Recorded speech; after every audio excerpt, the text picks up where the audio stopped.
नमस्कार दोस्तों, स्वागत है आपका मेरे चैनल कॉमिक्स लाइफ में। शुरू करते हैं अनिल मोहन जी द्वारा लिखा गया मोना चौधरी और देवराज चौहान का एटमी धमाका हमला पार्ट 8। सोहन लाल ने अमित को खोता प्राण पिलाकर खाना खिला दिया था। गोली वाली सिगरेट के नशे में अमित गहरी नींद में सो गया था। सोहन लाल ने दरवाजा बंद किया और बाहर से सिटकनी लगाकर बंगले में चला आया था। लंच बांकीलाल राठौर और सोहन लाल ने ही तैयार किया था। इस समय सब लंच टेबल पर मौजूद लंच के दौरान बातों में व्यस्त थे। मोना चौधरी यहाँ की हर जगह रास्ते से वाकिफ हो चुकी है, जगमोहन ने कहा। वह अच्छी तरह जानती है कि अमित सर्वेंट क्वार्टर में मौजूद है। इन सब बातों को जानने के बाद वह सोच समझकर अमित को यहाँ से निकालने की योजना तैयार कर सकती है। ये ठीक बोला, बांकीलाल राठौर ने सिर हिलाया। मारी को अपने इंतजाम में कुछ बदलाव लाना चाहिए, तभी सारा मामला ठीक हो। सोहन लाल आराम से खाने में व्यस्त था। हमें मोना चौधरी का डर नहीं है, देवराज चौहान ने शांत स्वर में कहा। लेकिन वह भी कम नहीं है, यह हम जानते हैं। इसलिए सावधानी के नाते हमारा कोई कदम उठाना जरूरी हो जाता है। हमारी बात मानो तो पहले अमित को सर्वेंट क्वार्टर से हटाकर बंगले में रखो। लेकिन मैं कुछ और सोच रहा हूँ, जगमोहन बोला। क्या? मोना चौधरी की निगाहों से बचकर अमित को इस जगह से दूर कर देना चाहिए और हम इसी तरह यहाँ पर मौजूद रहें, जगमोहन ने कहा। ऐसे में मोना चौधरी कितनी भी कोशिश कर ले, उसके हाथ में कुछ नहीं लगेगा। हमने 1 महीना अमित को बचाना है, जिसमें से 6-7 दिन बीत चुके हैं। थारा आइडिया तो बढ़िया होवे हो, बांकीलाल राठौर ने गर्दन हिलाई। रास्ता अच्छा है, लेकिन इस पर काम नहीं किया जा सकता, देवराज चौहान ने कहा। क्यों? यह क्यों भूलते हो कि मोना चौधरी के साथ ही यहाँ की हरकतों पर नजर भी रख सकते हैं।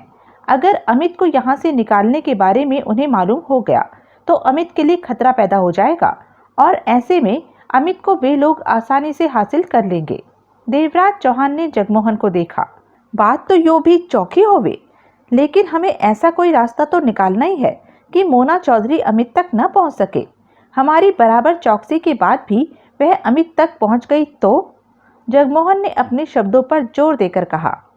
ये इतना आसान ना होवे हो, हम उसके हाथ वंड देवांगे, बांकीलाल राठौर सख्त स्वर में कह उठा। चंद पलों की चुप्पी के बाद देवराज चौहान बोला। मोना चौधरी को धोखे में रखने के लिए कि वह अमित को ना पा सके, इसके लिए हमें एक और अमित तैयार करना पड़ेगा, मतलब कि नकली अमित। क्या मतलब? जगमोहन के होठों से निकला। मोना चौधरी ने अमित को नहीं देखा है, देवराज चौहान बोला। नहीं, वह सिर्फ इतना जानती होगी कि अमित की उम्र और कद काठी ऐसी है। हो सकता है रूपक लाल ने मोना चौधरी को अमित की तस्वीर दिखाई हो, जगमोहन ने कहा। इस बात के चांस बहुत कम है, देवराज चौहान के शब्दों में विश्वास था। मारे को तो ये बात बहुत जची। अगर ऐसा कर भी लिया जाए तो अमित को कहाँ रखेंगे? वह भी मैंने सोच लिया है, देवराज चौहान ने कहा। तुम थापर को फोन करके अमित का हुलिया बताकर 16 साल का लड़का भेजने को कहो, जो देखने में अमीर बाप का बेटा लगे, और उसे कहना कि लड़के का समझदार होना बहुत ज़रूरी है। लंच समाप्त करके जगमोहन ने मुंबई फ़ोन करके थापर से बात की। बात करने के पश्चात वापस आकर जगमोहन ने कहा, मैंने थापर को यहाँ का पता दे दिया है। वह कहता है कल दोपहर तक लड़का यहाँ पहुँच जाएगा। जवाब में देवराज चौहान सिर हिलाकर रह गया। सूरज सिंह सुजान सिंह को हीरा लाल के घर ले आया। हीरा लाल बरसों बाद सुजान सिंह को सामने पाकर बहुत खुश हुआ, दिल खोलकर मिला। उसे भीतर ले जाकर बेडरूम में लिटाया। मेरे होते हुए तू होटल में ठहरा? हीरा लाल कुर्सी खींचकर पास बैठता हुआ बोला। सूरज सिंह लापरवाही से दूसरी कुर्सी पर जा बैठा था। हम तो खंडाला कुछ देर के लिए आए थे, लेकिन मामला लंबा खिंच गया। गोली लगी तो बिस्तर पर पड़ गया। तब फुर्सत में पड़े पड़े तेरा ध्यान आया। चल, ध्यान आया तो सही, गोली कैसे लगी? किसने मारी? नाम बता उसका। गुस्से में मत आ, गोली मारने वाले की कोई गलती नहीं, मेरी भी गलती नहीं। जो हुआ होता चला गया। काम के वक्त तो कुछ भी हो सकता है, सुजान सिंह ने बात टालने वाले लहजे में कहा। अब जख्म कैसा है? ठीक है, जल्दी हो जाएगा पूरी तरह ठीक। चल नहीं सकता? बैसाखी के सहारे चल सकता हूँ, डॉक्टर ने कल बोल दिया था, सुजान सिंह ने कहा। मैं तेरे लिए अभी बैसाखी मंगवा दूंगा, यूं ही मत लेटा रहे, मुझे अच्छा नहीं लगता, चला कर। सुजान सिंह मुस्कुराकर रह गया। हीरालाल के चेहरे पर गंभीरता के भाव आए। उसने सूरज सिंह को देखा, फिर सुजान सिंह से बोला, यह तेरा भाई क्या बोलता है? कहता है 1-2 करोड़ का मामला है, बात क्या है? सुजान सिंह के चेहरे पर व्याकुलता के भाव उभरे। उसने सूरज सिंह को देखा। ठीक कहता है यह। सुजान सिंह की नजरें हीरालाल पर जा टिकी। मामला बता। मामले में खतरा बहुत है, सुजान सिंह ने कहा। कोई बात नहीं। हीरालाल कड़वे अंदाज में मुस्कुराया। 1-2 करोड़ भी बहुत ज्यादा होते हैं। सुजान सिंह गहरी सांस लेकर रह गया। सूरज से बात कर ले, इसे हालात का ज्यादा अंदाजा है। हीरालाल ने सूरज सिंह को देखा। सूरज सिंह ने मुस्कुराकर कौवे की चोंच जैसी नाक को मसला, फिर शुरू से लेकर अंत तक सारी बात बता दी, कुछ भी नहीं छिपाया। सूरज सिंह के खामोश होते ही कुछ पल के लिए वहां खामोशी सी छा गई। इस काम में हाथ डालना दिक्कत वाला काम है हीरालाल, सुजान सिंह कह उठा। हाँ, हीरालाल ने सुजान सिंह को देखा। लेकिन माल बहुत है, इस बाजी में हमारी जीत हो सकती है अगर भागीरथ मल्होत्रा का लड़का अमित हमारे हाथों में आ जाए। पागल मत बनो, सुजान सिंह ने बेचैनी से कहा। देवराज चौहान और मोना चौधरी के बीच में से कोई चीज निकाल पाना असंभव है। हीरालाल खतरनाक अंदाज में मुस्कुराया। कोशिश करने में तो कोई हर्ज नहीं, शायद असंभव संभव बन जाए। सुजान सिंह ने तीखी निगाहों से सूरज सिंह को देखा। भाई, सूरज सिंह बोला, तुम खामखा चिंता कर रहे हो। मेरे ख्याल में तुम घायल होने की वजह से इस मामले में नहीं आ रहे हो, इसलिए दूर बैठे घबरा रहे हो। मैं घबरा नहीं रहा, सुजान सिंह शब्दों को चबाकर बोला, बल्कि दूर बैठकर सब कुछ साफ साफ देख रहा हूँ कि मामला कितना खतरनाक है। काम में शामिल होता तो शायद मुझे भी कुछ नजर नहीं आता। भाई, मोटी रकम के लिए थोड़ा बहुत खतरा तो उठाना ही पड़ता है। सब ठीक रहेगा, हो सकता है हम बाजी ले जाएं। ऐसा हो गया तो सारी जिंदगी ऐश करेंगे। जिंदगी रही तो ऐश करोगे, सुजान सिंह ने कहकर मुंह फेर लिया। सूरज सिंह ने हीरालाल को देखा। रूपक लाल चंदोलिया ने इस वक्त 2 करोड़ दांव पर लगा रखा है। 1.5 करोड़ वह मोना चौधरी को देने को तैयार है और 50 लाख तुम्हें। ऐसे में अगर अमित हाथ लग गया तो उससे सौदेबाजी करके 2 का 2.5 भी ले सकते हैं। हीरालाल ने सोच भरे स्वर में कहा। हाँ, ऐसा हो जाना मामूली बात है, बल्कि ऐसा ही होगा। सूरज सिंह ने सिर हिलाया। तुम्हारा प्लान क्या है? हीरालाल ने सोच भरे स्वर में पूछा। मैं मोना चौधरी के साथ इस काम पर हूँ, तुम्हें सारे हालात की जानकारी देता रहूंगा। जब ठीक वक्त आए, अमित पर हाथ डाला जा सकता हो, उसे उड़ा लो। मोना चौधरी के साथ रहकर मैं तुम्हारी हर तरह से सहायता करूंगा, सूरज सिंह ने सामान्य स्वर में कहा। मैं सब संभाल लूंगा। हीरालाल की आवाज में विश्वास के भाव थे। तुम्हारे पास आदमी हैं या अकेले हो? हीरालाल हंसा। मेरे एक इशारे पर आदमियों की फौज खड़ी हो जाएगी। अभी तुम मुझे ठीक से जानते नहीं। अगर हमें कामयाबी मिल गई तो माल का बंटवारा कैसे होगा? तुम क्या चाहते हो? सब कुछ तुम्हारे सामने है हीरालाल, सूरज सिंह ने कहा। हम देर से इस मामले में हैं, भाग दौड़ कर रहे हैं। भाई गोली खा चुका है, इसकी जान भी जा सकती थी। और फिर भीतरी खबरें तेरे को देते रहना है। यह काम भी खतरे वाला है। मोना चौधरी को खबर लग सकती है। इस काम में भाई का भी हिस्सा होना चाहिए। तुम्हारा मतलब कि 3 हिस्से? हाँ। नहीं, हीरालाल ने स्पष्ट कहा। सुनकर मजा नहीं आया। तुम लोगों के पास ज्यादा चला जाएगा। तो तुम क्या कहते हो? अगर 2 करोड़ मिला तो 1.25 करोड़ तुम्हारा, तुम दोनों का, बाकी मेरा। अगर 2.5 मिला तो 1.5 करोड़ तुम दोनों भाइयों का, बाकी का 1 मेरा, हीरालाल ने कहा। भाई, सूरज सिंह ने सुजान सिंह को देखा। बात कर ले। हीरालाल ने सुजान सिंह को देखा। ठीक है, हीरालाल बढ़िया आदमी है, इससे ज्यादा सौदेबाजी करना मेरे को अच्छा नहीं लगेगा। तो बात पक्की? हीरालाल बोला। अब हमें एक बात अभी बाकी है, सूरज सिंह ने कहते हुए हीरालाल की आंखों में देखा। क्या? अगर हम दोनों में से किसी की नीयत खराब हो जाए बाद में नोटों को देखकर, तो उसे क्या सजा दी जाए? हीरालाल हंसा। सूरज सिंह उसी अंदाज में हीरालाल को देखे जा रहा था। हीरालाल अच्छा आदमी है, यह ऐसी कोई हरकत नहीं कर सकता, सुजान सिंह कह उठा। सूरज सिंह ने तीखी निगाहों से सुजान सिंह को देखा। भाई, मैं तेरे से बात नहीं कर रहा, तू जानता होगा इसे, मैं नहीं जानता। हमारी मुलाकातों बातों का दौर अब शुरू होगा, धीरे धीरे जानता चला जाऊंगा। कहने के बाद उसकी निगाह हीरालाल पर आ टिकी। हीरालाल के चेहरे पर मुस्कान उभरी हुई थी। जो भी सजा तुम ठीक समझो रख लो, हीरालाल ने कहा। ऐसी बातों की सजा सिर्फ मौत ही होती है। सूरज सिंह की आवाज़ शांत थी। मैं जानता हूँ। जगह का इंतजाम तुमने कर लिया? सूरज सिंह ने पूछा। हाँ, वह तो हुआ ही पड़ा है। मेरे किसी पहचान वाले की जगह है। छोटी सी पहाड़ी पर 4 कमरों का घर है। जिसका है वह यहाँ नहीं रहता। चाबी मेरे पास है। उस छोटी सी पहाड़ी पर 20-25 मकान और भी है। वह जगह तुम लोगों के लिए ठीक रहेगी। वैसे तो कोई पूछेगा नहीं, पूछे तो कह देना किराए पर लिया है, हीरालाल ने कहा। चलेगा, वह जगह दिखा दो, चाबी दे दो, लेकिन ज़रूरत पड़ने पर हम एक दूसरे से बात कैसे करेंगे? मोबाइल फ़ोन से काम चल जाएगा। एक मेरे पास है, तुम्हारे लिए भी इंतज़ाम करा देता हूँ। फ़ोन पर हम जब चाहे एक दूसरे से बात कर सकते हैं, हीरालाल ने उठते हुए कहा। आओ, पहले तुम्हें वह मकान दिखा दूँ। सूरज सिंह भी उठ खड़ा हुआ। बेड पर अधलेटे से सुजान सिंह ने बेचैनी से करवट ली। मुझे नहीं लगता कि इस काम में सफलता मिलेगी। सूरज सिंह मुस्कुराया। मुझे तो लगता है तुम लोग जान से हाथ धोने जा रहे हो। सुजान सिंह की आवाज़ में चिंता थी। भाई, मैं इतनी आसानी से नहीं मरने वाला, तेरे को तो मालूम ही है। आराम कर सुजान सिंह, हीरालाल कह उठा।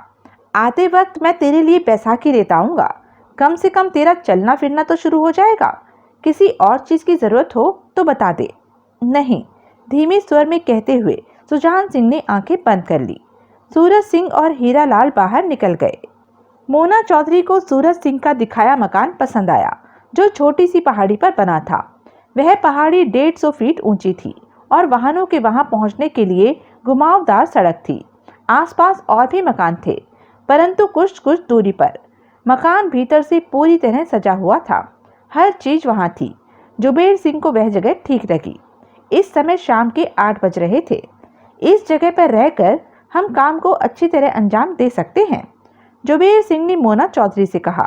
फिर सूरज सिंह से बोला, किसका है यह मकान? सूरज सिंह मुस्कुराया।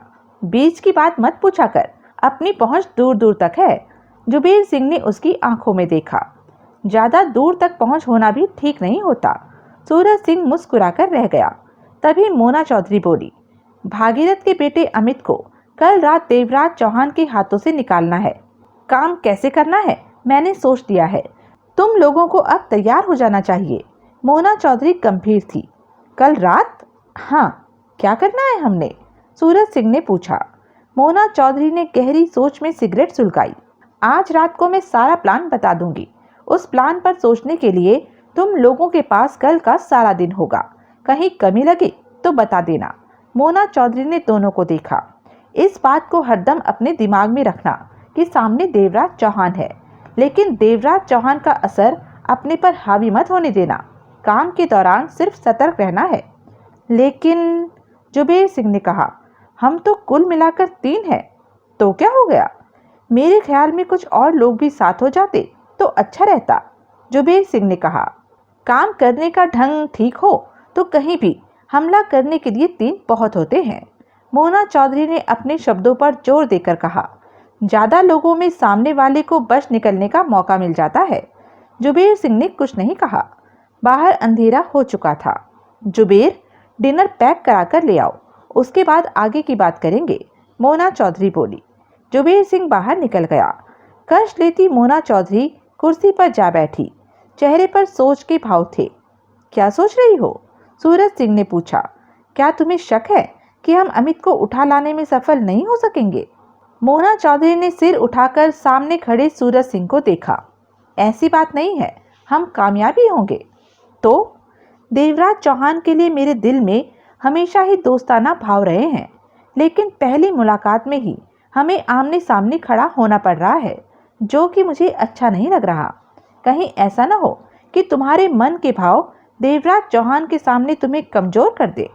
मोना चौधरी के होठों पर मुस्कान उभरी, अजीब सी मुस्कान। मोना चौधरी को हारने की आदत नहीं है। मेरे कदम सिर्फ जीत की तरफ ही बढ़ते हैं। मोना चौधरी के यह शब्द सुनकर सूरज सिंह के दिल को दूर तक ठंडक पहुंची। मोना चौधरी कामयाब हो जाए तो हीरा लाल के दम पर अमित को मोना चौधरी के हाथों से वह निकाल लेगा।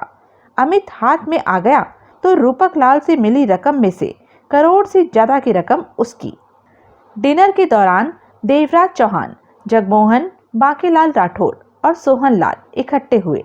बाहर पहरा देना था, इसलिए वे सब रफ्तार के साथ डिनर की समाप्ति की तरफ बढ़ रहे थे। थारे लोगों का क्या ख्याल हुए? मोना चौधरी आज कुछ करो, बांकेलाल राठौड़ कह उठा। सोहन लाल ने खाना रोककर बांकेलाल को देखा। भाई बीकानेरी, बांकेलाल राठौड़ ने सोहन लाल को देखा।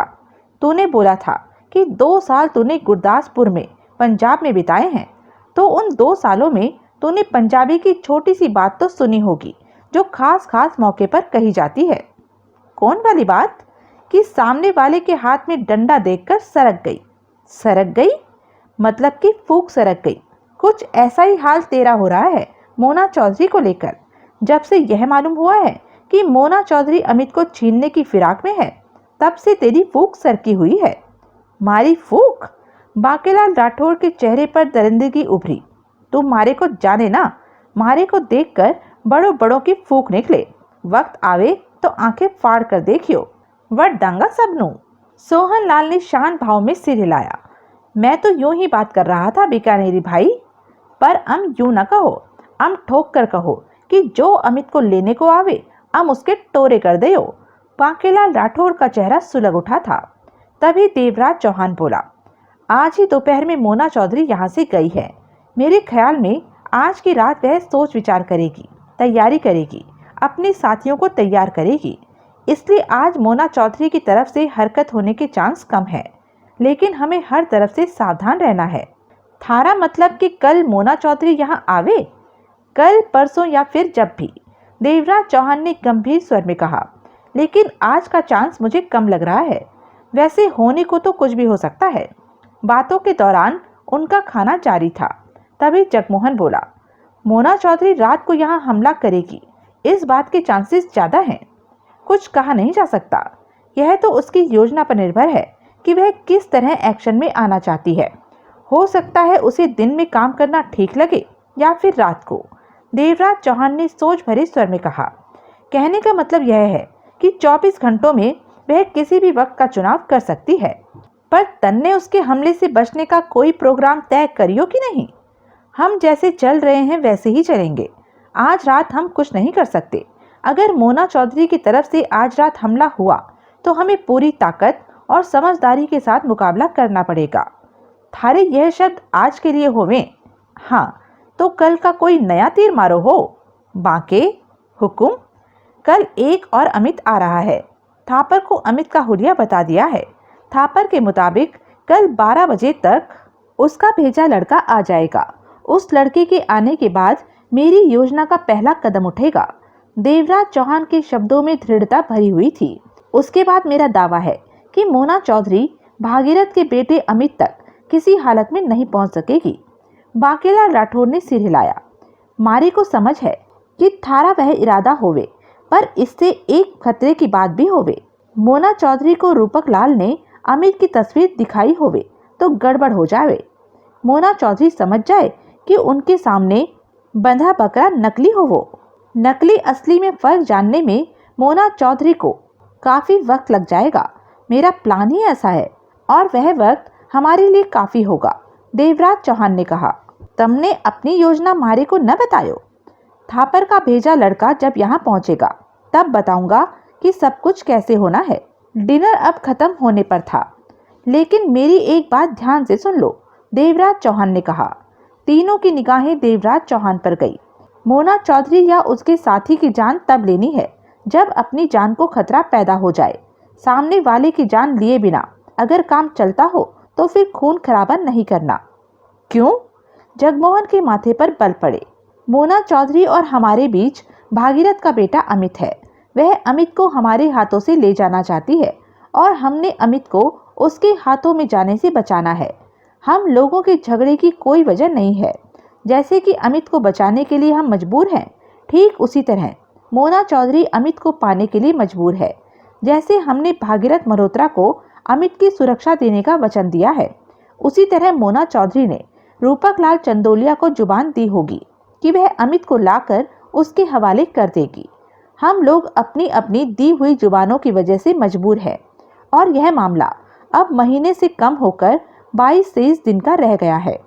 रूपक लाल ने 1 महीने का वक्त दिया हुआ है और बाकी के बचे 22-23 दिन हमने अमित को बचाकर रखना है। अगर यह दिन कुछ आराम से निकल गए तो खून खराबे की नौबत से बचा जा सकता है। कहीं ऐसा ना हो कि अमित के लिए होने वाली खींचातानी हमारी और मोना चौधरी की जाति दुश्मनी में बदल जाए। इसलिए मोना चौधरी के मामले में वार करने की अपेक्षा होने वाले वारों से बचाव करना ज्यादा बेहतर होगा। यो सुनकर तो मजा ना आयो, बांकेलाल राठौर ने बेमन से कहा। मैंने वार करने को मना नहीं किया, कोशिश करनी है कि अगर बिना वार से काम चलता हो तो उस मौत के वक्त को गुजर जाने देना है। वैसे सबको छूट है कि हालात के मुताबिक जो जो करना चाहे कर सकता है। कोई कुछ नहीं बोला। अमित कहाँ है? एकाएक देवराज चौहान ने पूछा। थारे कहे पर छोरे को बंगले के ऊपर वाले कमरे में रखा है। खाना देकर बाहर से दरवाजा बंद कर दिया है। अभी उसके पास जाऊंगा, बांकेलाल राठौर ने कहा। तभी सोहन लाल खाना समाप्त करके उठता हुआ बोला, जब तक तुम नहीं आते तब तक मैं अमित के पास हो आता हूँ। सोहन लाल दांत फाड़कर हंसा और ऊपर जाने वाली सीढ़ियों की तरफ बढ़ गया। सोहन लाल ने दरवाजा खोला और भीतर प्रवेश किया। अमित खाना खा चुका था और बोरियत भरे अंदाज में कुर्सी पर बैठा था। 3-4 दिन ही बंद रहने से उसके चेहरे से चमक गायब हो गई थी। शेव के छोटे छोटे बाल जो कि पहले साफ थे अब नजर आने लगे थे। सोहन लाल को देखते ही अमित जल्दी से कुर्सी से उठते हुए बोला, चाचा तुम सुबह से ही नजर नहीं आए। सोहन लाल मुस्कुराया और आगे बढ़कर कुर्सी पर बैठता हुआ बोला, आराम से बैठ भतीजे और अपना हाल सुना। कुर्सी खींचकर अमित सोहन लाल के पास बैठता हुआ बोला, चाचा एक सिगरेट दो, खोता ब्रांड वाली। अमित बेसब्री से कह उठा, अपने भतीजे को वही तो देने आया हूँ। सोहन लाल मुस्कुराते हुए जेब से सिगरेट निकालता हुआ बोला, मुंबई से तेरी चेकबुक नहीं आई भतीजे? मंगवा लूंगा चाचा। अमित सोहन लाल के हाथ से सिगरेट लेता हुआ बोला, इस कैद के झंझट से तो छुटकारा मिले, यहाँ तो मेरा दम घुटता है। खोता ब्रांड के कश ले ले, सब ठीक हो जाएगा। सोहन लाल ने उसे माचिस थमा दी। तेरी चेकबुक ना आई और यहाँ से तेरे को छुटकारा मिल गया तो तब तुझे चाचा की याद कैसे रहेगी? अमित ने जल्दी से सिगरेट सुलगाकर कश लिया। चिंता मत करो चाचा, तुम्हारे को मैं नहीं भूल पाऊंगा। वैसे भी तुम्हारा पीछा नहीं छोड़ने वाला। तुम्हारे से तो मैंने खोता ब्रांड की इतनी सिगरेटें मंगवानी है कि कम से कम 5 साल मुझे और मंगवाने की जरूरत न पड़े। मुझे लगता है कि जैसे मैं खोता ब्रांड के बिना नहीं रह सकता। चिंता मत कर, तेरे बंगले का एक कमरा पूरा का पूरा भर दूंगा।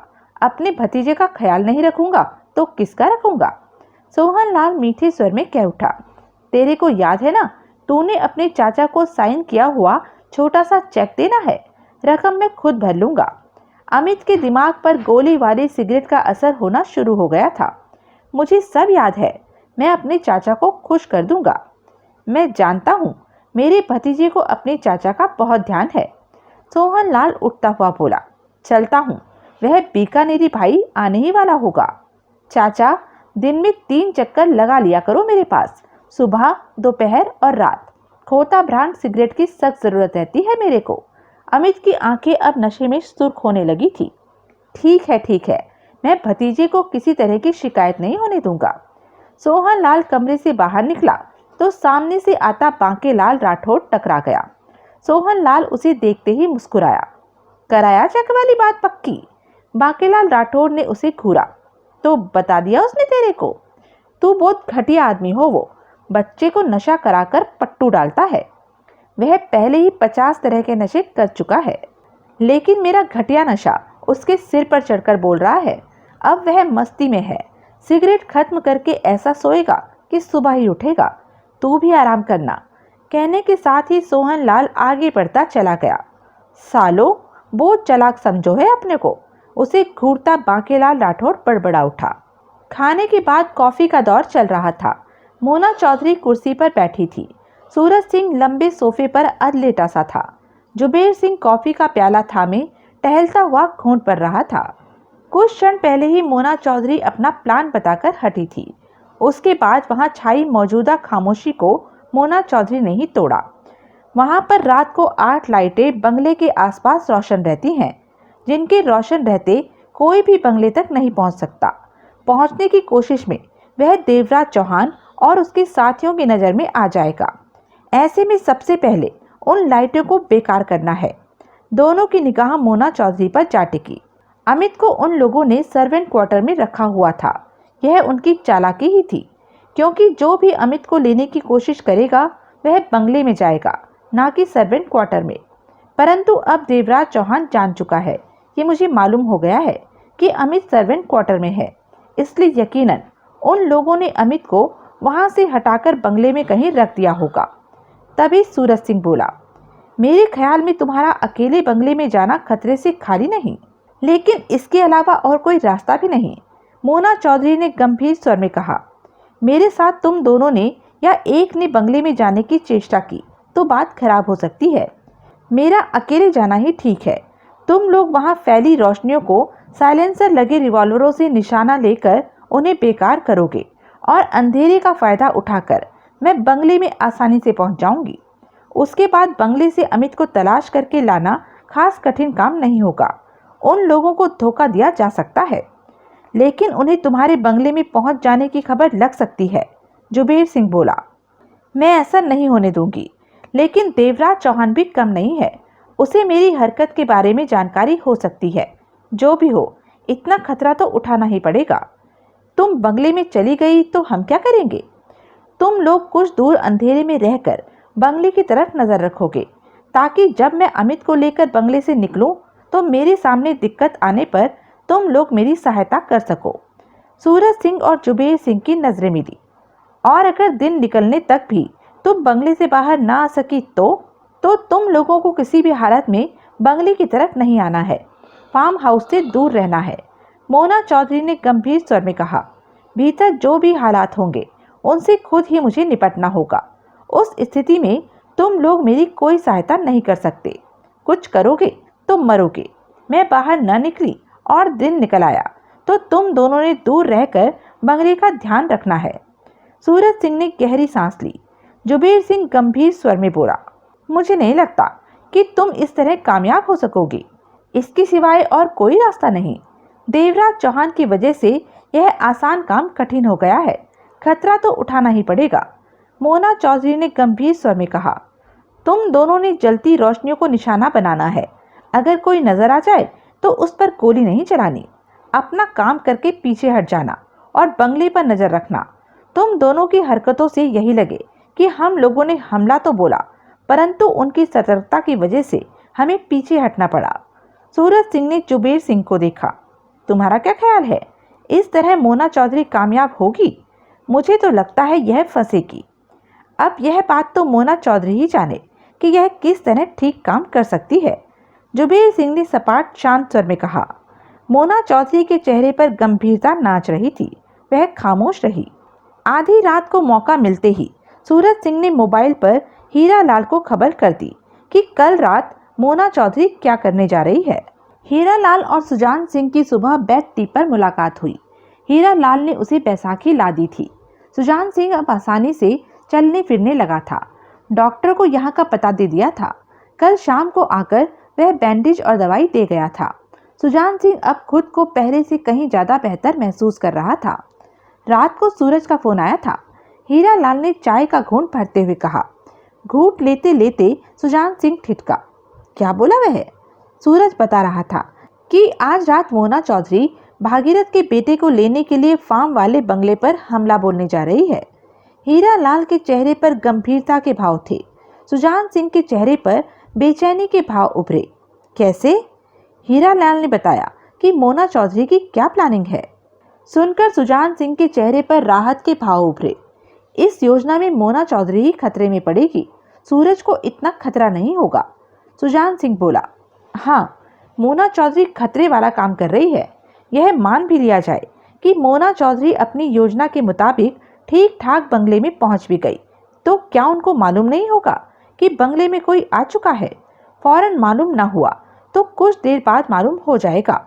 उधर देवराज चौहान जैसा इंसान है जो उड़ती चिड़िया के पर गिनना जानता है। मोना चौधरी उसे आसानी से बेवकूफ नहीं बना सकती। सुजान सिंह ने घूंट लेते हुए सोच भरे अंदाज में सिर हिलाया।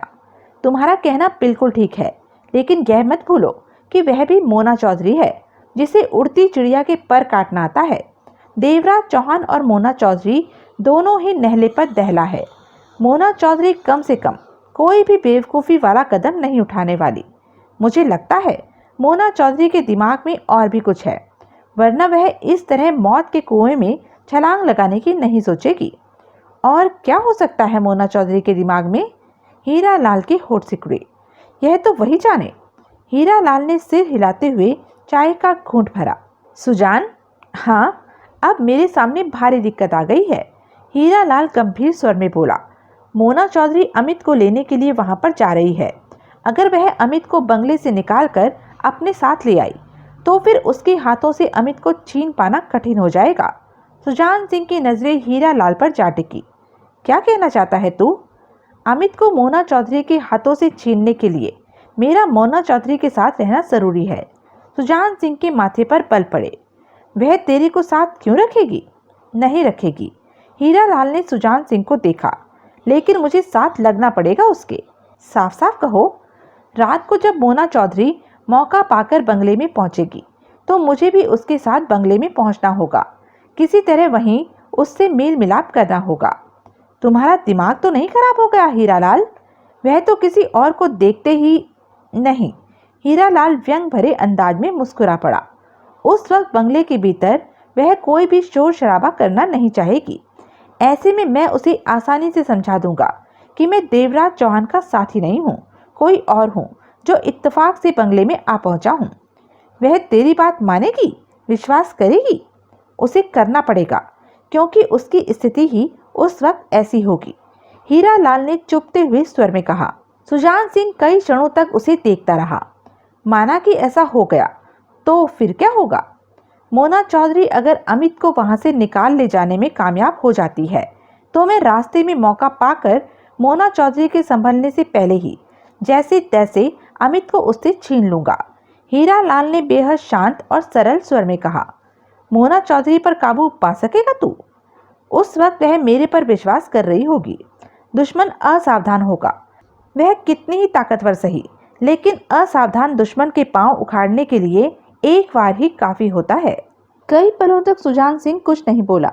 हीरालाल चाय के घूंट भरता रहा। चाय समाप्त करके हीरालाल पास पड़ी बैसाखियों के सहारे उठा और कुछ चलकर सामने पड़ी कुर्सी पर बैठने के पश्चात बैसाखी कुर्सी के साथ रखी और सिगरेट सुलगाई। हीरालाल, सुजान सिंह कष्ट लेकर सपाट स्वर में बोला। अब यह सोच कि मोना चौधरी अपने काम में सफल न हो पाती, देवराज चौहान के हाथों में चढ़ जाती है तो तब तेरी क्या स्थिति होगी? हीरालाल मुस्कुराया। मुझे कुछ नहीं होगा, कह दूंगा मैं चोर हूँ, मौका पाकर बंगले में आ गया। ऐसे में मोना चौधरी यह तो कह नहीं सकती कि मैं उसका साथी हूँ। इतनी बात पर देवराज चौहान मुझे गोली मारने से तो रहा, 2-4 लाते डंडे मारकर जाने को कह देगा। सुजान सिंह ने सिर हिलाया। वैसे तो तू जो करना चाहता है बुरा नहीं, यह नहीं कहा जा सकता कि सफल हो पाएगा कि नहीं। मोना चौधरी सफल हो गई तो समझो मैं भी सफल हो जाऊंगा, नहीं तो नहीं। यानी कि इस मामले का अंत क्या होना है यह तो आने वाला वक्त ही बताएगा। हीरालाल ने गहरी सांस ली। मुझे इस वक्त अपनी हालत पर बहुत दुख हो रहा है। मैं ठीक होता तो हो जाएगा, 5-7 दिन तक बिना बैसाखी के चलने लगेगा। कल डॉक्टर कह तो रहा था, फिक्र मत कर, तेरे बिना भी सब ठीक चल रहा है। तो आज रात तू मोना चौधरी के पीछे फार्म हाउस वाले बंगले पर जाएगा? हाँ, अमित को पाने के लिए मेरा मोना चौधरी के साथ रहना जरूरी है, हीरालाल ने कहा। सुजान सिंह खामोशी से सिगरेट की कश लेने लगा। वह जानता था कि यह काम इतना आसान नहीं है जितना कि बातों के दौरान लग रहा है। कदम कदम पर छिपी खड़ी मौत किसी को भी नजर नहीं आ रही थी, या फिर खड़ी मौत को देखकर सबने इस तरह आंखें बंद कर रखी थी जैसे कबूतर एकाएक बिल्ली को सामने पाकर आंखें बंद करके खुद को तसल्ली देता है कि वह बिल्ली के पंजों से बच गया है। अब उसे बिल्ली नजर नहीं आ रही, वह चली गई है। अगले दिन सुबह उठने पर सूरज सिंह और जुबेर सिंह से मुलाकात होने पर मोना चौधरी ने पूछा, आज रात के काम के लिए तुम दोनों ने अच्छी तरह गौर कर लिया होगा। अगर कोई बात सूट नहीं कर रही तो कह दो। सूरज सिंह और जुबेर सिंह ने एक दूसरे को देखा। मोना चौधरी ने सिगरेट सुलगाई। तुम्हारी योजना है, जुबेर सिंह बोला। तुम खुद को खतरे में डाल रही हो। हमने जो काम करना है उसमें हमें कोई खतरा नहीं। हमने तो काम करना है और पीछे हट जाना है। आगे जो होगा वह तुमने ही निपटना है। इसलिए तुम्हें एक बार फिर अपनी बात पर गौर कर लेना चाहिए। मैं जो करने जा रही हूँ उससे पूरी तरह संतुष्ट हूँ, मोना चौधरी ने कहा। वैसे मैंने पूरे मामले पर गौर किया है, सूरज सिंह बोला। मेरे ख्याल में तुमने जो योजना बनाई है उसके अलावा और कोई रास्ता भी नहीं। कहीं तो खतरा उठाना ही पड़ेगा। 2 पलों तक उनके बीच खामोशी रही। आज रात हमें फार्म वाले बंगले पर हमला बोलना है तो दिन भर बंगले की हरकतों पर नजर रखनी चाहिए। मोना चौधरी ने दोनों को देखा ताकि बंगले पर किसी तरह का कोई बदलाव नजर आए तो उसे हम नोट कर सकें। वहां की हर हरकत हमारी नजरों में रहे। दोनों ने सहमति में सिर हिलाया। सूरज, तुम अपनी कार लेकर वहां चले जाओ। दूर रहकर बंगले पर नजर रखो। हम शाम ढलने पर, अंधेरा होने पर वहां आएंगे और तुम जहां भी होगे हम ढूंढ लेंगे। ठीक है। मोना चौधरी ने जुबेर सिंह को देखा। रात के काम के लिए मुझे 2 छोटी पिस्टल चाहिए, कुछ और भी सामान चाहिए। इन चीजों का इंतजाम कहाँ से हो सकता है, तुम्हें मालूम होगा। नहीं मालूम तो फौरन पता करो। मैं घंटे भर में यह बात मालूम कर लूंगा, जुबेर सिंह ने कहा। मोना चौधरी सूरज सिंह को देखकर बोली, तुम जल्दी से बंगले की निगरानी पर चले जाओ। हर हरकत को नोट करना। फार्म वाले बंगले का माहौल वैसा ही था जैसा हर रोज होता था। सब कुछ सामान्य था, परंतु हर किसी के भीतर तनाव का तिनका लहरा रहा था, क्योंकि वो जानते थे कि मोना चौधरी की तरफ से कभी भी कोई भी हरकत हो सकती है। रोजमर्रा की तरह निगरानी के दौरान सबने बारी बारी नाश्ता किया। तभी फोन की घंटी बजी। देवराज चौहान नाश्ते के बाद बाहर खड़े जगमोहन की जगह लेने के लिए जाने ही वाला था कि ठिठक कर फोन को देखने लगा। किसका फोन हो सकता है? दूसरी तरफ भागीरथ मल्होत्रा था। मैं भागीरथ मल्होत्रा बोल रहा। बोलो। देवराज चौहान का स्वर शांत था। मुझे अमित की चिंता हो रही है। वह ठीक है, आपने उसकी सुरक्षा हमें दी है तो हम पर विश्वास भी करना चाहिए। विश्वास तो है, लेकिन मैं अमित से बात कर सकता हूँ। 2 पलों की चुप्पी के बाद देवराज चौहान ने कहा, अब तो बात करा देता हूँ, लेकिन दोबारा फोन करके हमें डिस्टर्ब मत कीजिएगा। आपके लिए तो यह मामूली बात हो सकती है, लेकिन हमारे लिए ऐसी बातें दिक्कतें पैदा कर सकती हैं। कहने के साथ ही देवराज चौहान ने फोन के पास रिसीवर रखा और आवाज देकर बांकेलाल राठौड़ को बुलाया। बांकेलाल राठौड़ पहुंचा। हुकुम? भागीरथ मल्होत्रा का फोन है, अमित से बात करा दो। कहने के साथ ही देवराज चौहान बाहर की तरफ बढ़ता चला गया। बांकेलाल राठौड़ ने रिसीवर को देखा, फिर पलटता हुआ बड़बड़ा उठा, ए बुड्ढे नोवी चेन्नई, मारे को खामखा ऊपर नीचे का फेरा लगवाएगा। देवराज चौहान बाहर खड़े जगमोहन के पास पहुंचा। नाश्ता कर लो, देवराज चौहान बोला। नींद न पूरी होने के कारण जगमोहन की आंखें भारी थी। मुझे पूरा विश्वास है कि मोना चौधरी जल्दी ही कोई हरकत करेगी, जगमोहन ने कहा। हाँ, नाश्ते के बाद थापर को फोन करके पूछना कि उसका भेजा लड़का आ रहा है या नहीं। जगमोहन बंगले में चला गया। देवराज चौहान सामने पड़ी खाली कुर्सी पर बैठ गया। कुछ देर बाद जगमोहन वापस लौटा। थापर से तो बात नहीं हो पाई, परंतु हमारे लिए उसका छोड़ा मैसेज है कि सवारी पहुंच चुकी होगी। देवराज चौहान ने हौले से सिर हिलाया। मतलब कि थापर का भेजा लड़का आ रहा होगा, जगमोहन पुनः बोला। हाँ, तुम अपना नाश्ता लेकर यहाँ आ जाओ। मुझे भीतर जाकर अमित से बात करनी है, देवराज चौहान ने कहा। जगमोहन भीतर गया और 5 मिनट बाद ही अपनी नाश्ते की प्लेट के साथ लौटा। उसे देखते ही देवराज चौहान उठा और बंगले में प्रवेश कर गया। जगमोहन खाली कुर्सी पर बैठा और नाश्ता करते हुए निगाहें दौड़ाने लगा। दूर दूर तक कटे खेत या फिर उनके बीच लगे फैले पेड़ ही धूप में झुलसते नजर आ रहे थे। देवराज चौहान उस कमरे में पहुंचा जहां बांकेलाल राठौड़ के साथ अमित था। बांकेलाल राठौड़ की निगाह देवराज चौहान पर टिकी। गोली वाली सिगरेट के नशे में मस्त अमित ने भी लापरवाही से उसे देखा। इसने कोई नशा किया है? उसके चेहरे पर निगाह पड़ते ही देवराज चौहान के होठों से निकला, सोहन लाल की मेहरबानी से मारे को कहा। दोनों चाचा भतीजा बने एक दूसरे पर गिरे जा रहे हैं। देवराज चौहान आगे बढ़ा और अमित के सामने जा बैठा। मुझे पहचान रहे हो? होश में हो? देवराज चौहान ने पूछा। हाँ, जानता हूँ तुम्हें। तुम क्या समझते हो मैंने नशा कर रखा है? अमित नशे में हाथ हिलाकर बोला। यह तो कुछ भी नहीं है, मैंने तो इससे भी बड़े बड़े नशे कर रखे हैं। बल्ले बल्ले, बांकेलाल राठौड़ कड़वे स्वर में कह उठा। क्या औलाद पैदा की है। मैं जो कह रहा हूँ वह ध्यान से सुनना। बोलो। तुम्हारे लिए खतरा बढ़ गया है। हम तुम्हें बचा रहे हैं और बचा भी लेंगे, लेकिन जो तुम्हें ले जाने की चेष्टा में है वह भी कम नहीं। हमें बहुत सावधान होकर चलना होगा, देवराज चौहान ने समझाने वाले अंदाज में कहा। जो मैं कहूँ इस वक्त सिर्फ वही सुनो। देवराज चौहान का स्वर कठोर हो गया। बोलो। तुम्हें जो उठा ले जाना चाहता है उसका नाम मोना चौधरी है। और? मोना चौधरी? नशे की तरंग में अमित मुस्कुराया। तो लड़की है? खूबसूरत है क्या? देवराज चौहान ने उसे घूरा। बहुत खूबसूरत होवे मोना चौधरी। देखते ही थारा तो खिसक गयो और थारे को गोद में बिठाकर ऐसी लोरी देवे कि चारों लोगों की यात्रा हो जावे। बांकेलाल राठौड़ ने व्यंग से कहा। अमित नशे भरी हंसी हंसा। अब तुम कोई सवाल नहीं करोगे, देवराज चौहान ने सख्त स्वर में कहा। जो कह रहा हूं उसे सुनो, उस पर गौर करो और खुद को बचाने के लिए पूरी तरह हमारा साथ दो। मैं नहीं दूंगा तुम्हारा साथ। अमित ने हाथ हिलाया। क्यों? तुमने मुझे मारा था, तो फिर यह भी याद होगा कि क्यों मारा था। देवराज चौहान ने सख्त स्वर में कहा। इसलिए मारा था कि तुम हमारी बात नहीं मान रहे थे। उस मार से सबक नहीं सीखा? मैं नहीं डरता तुमसे, अमित ने ऊंचे स्वर में कहा। नशे में उसका स्वर हिल रहा था। यो तू नहीं, थारा नशा बोले है। 2 पत्ते पड़ेंगे तो डंडे की तरह सीधा हो जाएगा। अमित ने नशे से भरी आंखों से बांकेलाल को देखा। मारे को क्या देखता है? उधर देख। देवराज चौहान की बात मान, वरना रगड़ा जाएगा।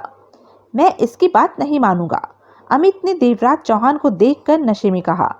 जब तक थारी खोपड़ी में नशा सवार होवे, थारे भेजे में कुछ ना आवे। मारे को थारा नशा डाउन करना पड़ेगा। तभी देवराज चौहान का घूंसा अमित के चेहरे पर पड़ा। अमित चीख कर कुर्सी से गिरा और फर्श पर लुढ़कता चला गया। तुमने फिर मुझे मारा? अमित सीधा होने की कोशिश में कह उठा। मुझे एक बार यहाँ से निकल जाने दो, फिर देखना। अपने दोस्तों से तुम्हारी ऐसी पिटाई करवाऊंगा कि सारी दादागिरी निकल जाएगी। बांकेलाल राठौड़ ने आगे बढ़कर उसकी बाह पकड़कर खड़ा किया। थारे दोस्त का होवे? पता बोल, यहीं पर बुलवा ले हुए हैं उन्हें। बांकेलाल राठौड़ का स्वर खतरनाक हो गया। तभी सोहन लाल ने भीतर प्रवेश किया। क्या हुआ? कमरे का नजारा देखते ही सोहन लाल के होठों से निकला। किसी के कुछ कहने से पहले ही अमित रुआंसा सा कह उठा। चाचा, ये लोग मुझे मार रहे हैं। मार रहे हैं? सोहन लाल आगे बढ़ा और अमित के कंधे पर हाथ रखा। वाह भाई वाह, क्या कहने चाचा भतीजे दे, प्यार ते देखो, एक दूजे ते गिरे जा रहे ने। सोहन लाल ने देवराज चौहान को देखा। क्या हुआ? हम इसे बचाने के लिए ही भागदौड़ कर रहे हैं और यह हमें सहयोग देने से इनकार कर रहा है। देवराज चौहान कठोर स्वर में कह उठा। अगर इसका यही व्यवहार रहा तो खुद को मुसीबत में डालेगा। सोहन लाल ने गंभीर भाव से अमित को देखा। भतीजे, ये तो गलत बात है। चाचा, मैं इसकी बात नहीं मानूंगा, अमित ने जिद भरे स्वर में कहा। अपने चाचा के कहने पर भी नहीं? नहीं। सोहन लाल के होठों पर मुस्कान उभरी। उसने दोनों को देखा। मेरा भतीजा बहुत अच्छा है, मेरी बात कभी नहीं टालेगा। मुझे 15 मिनट का वक्त दो, सब ठीक हो जाएगा। सोहन लाल की आवाज में तसल्ली के भाव थे। तो इसकी गोद बीच बैठेगा या ए तेरी गोद में बैठेगा, समझाने दे वक्त, बांकेलाल राठौड़ ने कड़वे स्वर में कहा और बाहर की तरफ बढ़ गया। देवराज चौहान ने कुछ नहीं कहा और बाहर निकलता चला गया। चाचा, अमित बोला, मुझे यहाँ से ले चलो, मैं इस कैद में नहीं रह सकता। भतीजे, यह कैद नहीं है, कवच है। हमने तेरे को बचा रखा है, नहीं तो रूपक लाल तेरे टुकड़े। जो होगा देखा जाएगा। मैं, अमित ने कहना चाहा। मेरे सामने फालतू मत बोल। चाचा को गुस्सा आ गया तो खोता ब्रांड वाली सिगरेट नहीं मिलेगी। वैसे भी इस वक्त मेरे पास कम सिगरेट है। चल बैठ, तेरे को समझाता हूँ। उसके सिर के बाल ऐसे हो रहे थे जैसे महीनों से छेड़ा ना हो। बाल आपस में चिपके कुछ ज़्यादा ही भद्दे लग रहे थे। बदन पर मैली फटी कमीज और उससे भी बुरे हाल वाली धोती पहन रखी थी। नंगी हो रही टांगे और पैरों पर भी मैल जमी स्पष्ट नजर आ रही थी। यही हाल बाहों का था। गर्दन और आसपास के हिस्सों पर भी मैल की परत दिख रही थी। चेहरे पर गहरा सांवलापन था और वहां ऐसे धब्बे थे जैसे कोई बीमारी निशान छोड़ गई हो। फावड़े को कंधे पर अटकाकर पकड़ रखा था। थकी सी चाल से वह आगे बढ़ता आ रहा था, परंतु उसकी आंखों में तीव्र चमक थी, निगाहों में पैनापन था। उम्र 15-17 के आसपास थी। नंगे पांव से वह फार्म वाले रास्ते को पार करता हुआ दूर नजर आ रहे फार्म के बंगले की तरफ बढ़ा जा रहा था। उसकी नजरें जैसे किसी को भेदती सी महसूस हो रही थी। बहुत पीछे उसने खाली कार खड़ी देखी थी। कार को खड़ा करने का अंदाज देखकर ही वह समझ गया था कि उसे छिपाया गया है। अपने अंदाज में चलते चलते वह कार के मालिक को तलाश कर रहा था। उसके ख्याल से उस कार का मालिक कहीं आसपास ही छिपा दूर से ही फार्म वाले बंगले पर नजर रख रहा होगा। जल्द ही उसने सूरज सिंह की झलक पा ली, जो घने पेड़ पर चढ़ा बैठा था। परंतु उस लड़के ने यह महसूस न होने दिया कि उसने सूरज सिंह को देखा है। थकावट भरे अंदाज में वह आगे बढ़ते बढ़ते ठिठका और उसी पेड़ की छांव में ठिठक गया। फावड़ा नीचे रखा और धोती में फंसा रखी कागज में लिपटी 2 मोटी मोटी रोटियां निकाली और नीचे बैठकर सूखी रोटी को चबाते हुए खाने लगा। पेड़ पर बैठा सूरज सिंह दम साधे उसे देख रहा था। वह समझ गया कि कोई मजदूर का काम करने वाला लड़का है जो फार्म वाले बंगले पर जा रहा है। कोई काम होगा वहां, पहले भी आता जाता रहता होगा। सूरज सिंह ने उसकी तरफ कोई खास तवज्जो न दी।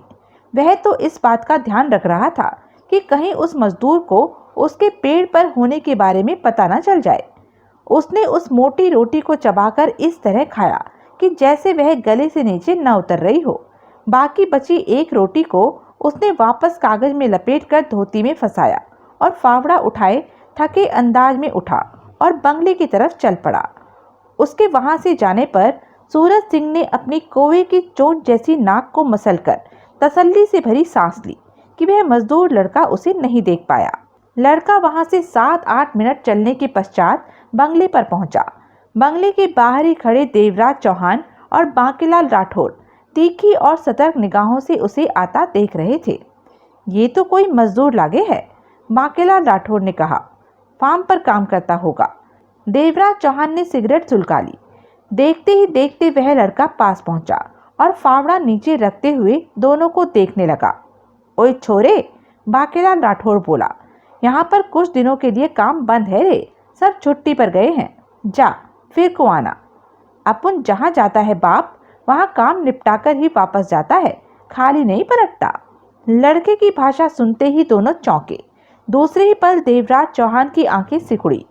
ये तो मुंबई वाली अंग्रेजी जैसी झाड़े है, बांकीलाल राठौर ने उसे घूरते हुए कहा। आंखों से तो ये छोरा कुछ घना ही लगो। का रे, तो मुंबई से यहाँ आकर घास खोदे हो? लड़का मुस्कुराया। देवराज चौहान लड़के को गहरी निगाहों से देखे जा रहा था।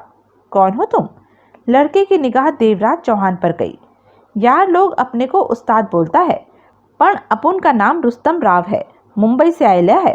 तुम में से कोई देवराज चौहान है? नहीं है तो उसे बोलो, अपन को थापर साहब ने भेजेला है। देवराज चौहान के होठ सिकुड़ गए। थारे को थापर साहब ने भेजा है? बांकीलाल राठौर के होठों से निकला। हाँ, तुम्हें कोई तकलीफ है तो बोलो। यह बात नहीं, बांकीलाल राठौर उसे घूरता हुआ बोला। मैं भी मुंबई से आयो, मारे को देखा है का? बाप, अपन ने पूरी मुंबई को जानने का ठेका नहीं ले रखा। अपन सिर्फ काम से मतलब। मैंने तन्ने कभी थापर साहब के पास नहीं देखा। तन्ने मारे को थापर साहब के पास देखा है? बाप, अपन के पास बहुत लफड़े हैं। बेकार के लोगों को देखने में अपन टाइम खोटा नहीं करता।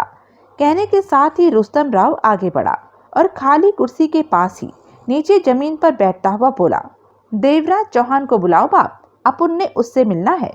थारे सामने ही खड़ो हो। बांकीलाल राठौर ध्यान से उसे देखते हुए बोला। लड़के ने देवराज चौहान को देखा। अपन को थापर साहब ने भेजेला है। वो बोला, तुम जो बोलेगा अपन को वो ही करना मांगता। थापर साहब ने अपन को सारा स्टोरी बता डाला है। तुम आगे को बोलो, क्या करना मांगता। मैंने थापर से कहा था कि मुझे ऐसे लड़के की जरूरत है जो खानदानी लगे, रईस का बेटा लगे। चिंता मत करो बाप, अपन एकदम फिट है।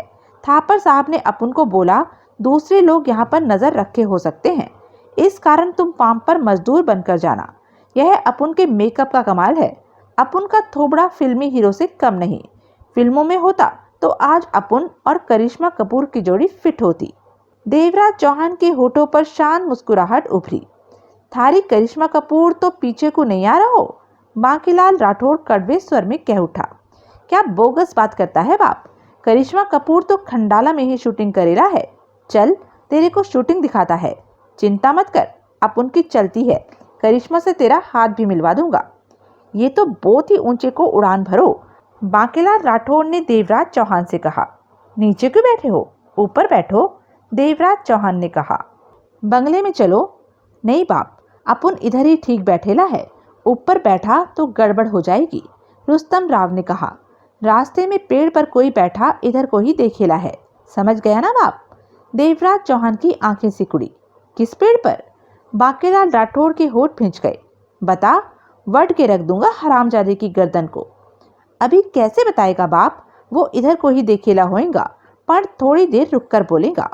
देवराज चौहान समझ गया कि थापर ने जो लड़का भेजा है वह तेज तर्रार और समझदार है, हर तरफ नजर रखता है, धोखा खा जाने वालों में से नहीं है। बांके, देवराज चौहान ने कहा, मोना चौधरी का साथी अगर निगरानी कर रहा है तो उसे करने दो। इससे हमारे काम पर कोई फर्क नहीं पड़ता कि वह यहाँ देखता रहे या चला जाए, बल्कि उसकी निगरानी करने से हमें इस बात का एहसास हो गया कि मोना चौधरी जल्दी ही कुछ करने वाली है। बांकीलाल राठौड़ अपने गुस्से पर काबू पाने की कोशिश करने लगा। बाप, वो जो पेड़ पर चढ़ा बैठा इधर को देखेला है, उसे तसल्ली हो जाने दो कि अपन मजदूर है। तुम अपन को पानी पिलाओ और अपन इस फावड़े से इधर उधर 1-2 घंटा काम करेला है। देवराज चौहान मुस्कुराया। बांके, इसके लिए पानी लिया। बांकीलाल राठौड़ बंगले के भीतर गया और फ्रिज में से पानी की बोतल ले आया। रुस्तम राव ने दोनों हाथ आगे करके उन्हें धोया, फिर हाथों में गिरने वाला पानी पिया। उसके बाद मुंह साफ करता हुआ फावड़ा उठाकर देवराज चौहान से बोला, किधर से शुरू करूं बाप।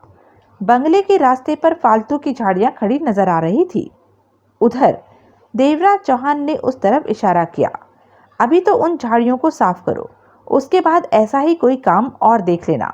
बंगले की दीवार से सटी ऊपर जा रही बेलों से सूखे पत्ते हटाना शुरू कर देना। रुस्तम राव ने सिर हिलाया, फिर बोला, लेकिन बाप, अपन को ये नहीं मालूम कि इधर अपन ने कौन सा झंडा खड़ा करना है। थोड़ा सा बता दो। अपन अपने काम के बारे में दिमाग को दौड़ाएला। देवराज चौहान ने कश लिया। तुम्हें सारा मामला पता है। बोला तो थापर साहब ने अपन को सब बताएला है। रुस्तम राव बोला। मोना चौधरी भागीरथ के बेटे अमित को यहाँ से ले जाना चाहती है। मालूम है बाप, वह कामयाब नहीं हो सकती। देवराज चौहान का स्वर गंभीर था। लेकिन मैं किसी तरह का रिस्क नहीं लेना चाहता, क्योंकि वह मोना चौधरी है, कुछ भी कर गुजर सकती है। किसी मौके पर मोना चौधरी को कामयाबी मिल जाए तो तब भी अमित सुरक्षित रहे। इसके लिए जरूरी है कि तुम भागीरथ के बेटे अमित बन जाओ। मोना चौधरी तुम्हें यहाँ से ले भी गई तो। मैं सब समझ गया बाप। रुस्तम राव बीच में ही बात काटकर कह उठा। मोना चौधरी अपन को ले भी गई तो अपन का कुछ न बिगड़ेगा। वो दूसरा सेठ रूपक लाल चंदोलिया अपन को देखते ही बोलेगा कि ये वो नहीं है, बाकी अपन संभाल लेगा। कहने के साथ रुस्तम राव मुस्कुराया। अपन बलि का बकरा बनने को तैयार है बाप, एकदम फिट है, पर अपन की गर्दन कोई नहीं काटेला। कहने के साथ ही रुस्तम राव फावड़ा लिए सामने नजर आ रही छोटी छोटी झाड़ियों के पास पहुंचा और उन्हें उखाड़ने में जुट गया। बांकीलाल राठौड़ ने गहरी सांस लेकर देवराज चौहान को देखा।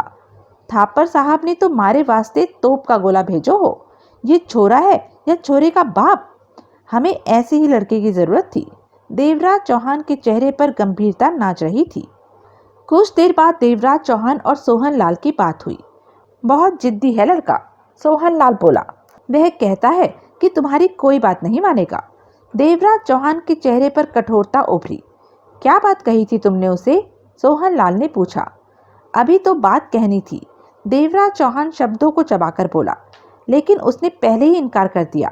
अगर वह हमारी बात नहीं मानेगा, हमारे कहने के ढंग से काम नहीं करेगा, तो हम कैसे उसे बचा सकते हैं? तुमने उससे करवाना क्या है? थापर का भेजा लड़का आ चुका है। शाम के वक्त जब उजाला और रात का अंधेरा मिलने का वक्त हो, तब थापर का भेजा लड़का अमित की जगह ले लेगा और अमित उस लड़के के कपड़ों में, वेश में बंगले के बाहरी बरामदे में सोएगा। ऐसे में मोना चौधरी या उसके साथी सोच भी नहीं सकेंगे कि अमित किसी मजदूर के कपड़ों में बाहर पड़ा हुआ है। उनका निशाना तो भीतर वाला अमित होगा, जो कि अमित होगा ही नहीं, थापर का भेजा हुआ लड़का रुस्तम राव होगा। ओह, सोहन लाल के होठों से निकला। हम ऐसा कर सकें, इसके लिए अमित हमारी बात माने, ऐसा जरूरी है। मैं उसके साथ ज्यादा सख्ती नहीं करना चाहता, लेकिन उसकी हरकतें बता रही हैं कि सख्ती करने पर मुझे मजबूर होना पड़ेगा। सोहन लाल देवराज चौहान के चेहरे को देखता रहा। तुमने जो प्लानिंग बनाई है उसमें भारी कमी है, सोहन लाल ने कहा। क्या? मोना चौधरी आई थी और जान चुकी है कि यहाँ 4 हम और 5वां अमित है। छठे को देखकर बेशक वह मजदूर ही क्यों न हो, सोचने के लिए मजबूर हो सकती है कि यह दिक्कत अवश्य आती, परंतु इसे मोना चौधरी ने ही दूर कर दिया है। कैसे? उसका कोई आदमी यहाँ की निगरानी कर रहा है। रुस्तम राव ने आते हुए उसे देखा था, परंतु उसने यह शो नहीं होने दिया कि उसने देख लिया है। वह मोना चौधरी को बता देगा कि एक मजदूर फार्म वाले बंगले पर पहुंचा है और कड़कती धूप में आते ही काम पर जुटा हुआ है। धूप में आते ही? हाँ, ताकि मोना चौधरी के साथी को इस बात का विश्वास हो जाए कि वह मजदूर ही है, और इस बात को विश्वास के साथ मोना चौधरी से भी कह सके। देवराज चौहान ने कहा। कम उम्र का रुस्तम राव बच्चा नहीं है, बहुत खतरनाक लगता है। हर तरफ से सतर्क रहता है कि सामने वाले को कैसे धोखे में रखना है। सोहन लाल के चेहरे पर सोच के भाव उभरे रहे। अब अगर अमित नहीं मानता तो मुझे अपने ढंग से उसे मजदूर बनने के लिए तैयार करना होगा। देवराज चौहान ने एक एक शब्द चबाकर सख्त स्वर में कहा। अगर सख्ती के बिना ही अमित रास्ते पर आ जाए तो कैसा रहे? लेकिन तुम तो कहते हो कि वह मानता ही नहीं। नहीं मानता, लेकिन मेरे पास रास्ता है कि वह जैसा नहीं करना चाहता, मैं वह काम उससे बढ़िया ढंग से करा सकता हूँ। कहते हुए सोहन लाल के होठों पर मुस्कान बिखरी। हम यही चाहते हैं ना कि रात भर मजदूरों की हालत में बंगले के बाहरी बरामदे में फर्श पर सोया रहे। ठीक है, सोया रहेगा। देवराज चौहान ने सोहन लाल की आंखों में झांका। और जिस ढंग से उसे मैं सुलाऊंगा वह और भी बढ़िया होगा। ऐसा सोएगा कि सुबह ही उठेगा। यह हमारे लिए और भी अच्छी बात है। रात को अगर कुछ हुआ भी तो उसके कानों में जूं तक नहीं रेंगेगी। देवराज चौहान ने सिगरेट सुलगाकर कश लिया। मेरा काम पसंदीदा ढंग से होना चाहिए, बेशक वह कैसे भी हो। अमित की वजह से मेरी योजना में किसी प्रकार की रुकावट अड़चन नहीं आनी चाहिए। देवराज चौहान ने सपाट स्वर में कहा। नहीं आएगी, सारी जिम्मेदारी मेरी रहेगी। सोहन लाल की आवाज में विश्वास के भाव थे। तो यह थी अब तक की कहानी। आगे की कहानी जानने के लिए बने रहें मेरे साथ। और हाँ, मेरे चैनल को लाइक, शेयर और सब्सक्राइब करना ना भूलें। और कमेंट करके ज़रूर बताएं कि यह वीडियो आपको कैसा लगा। धन्यवाद।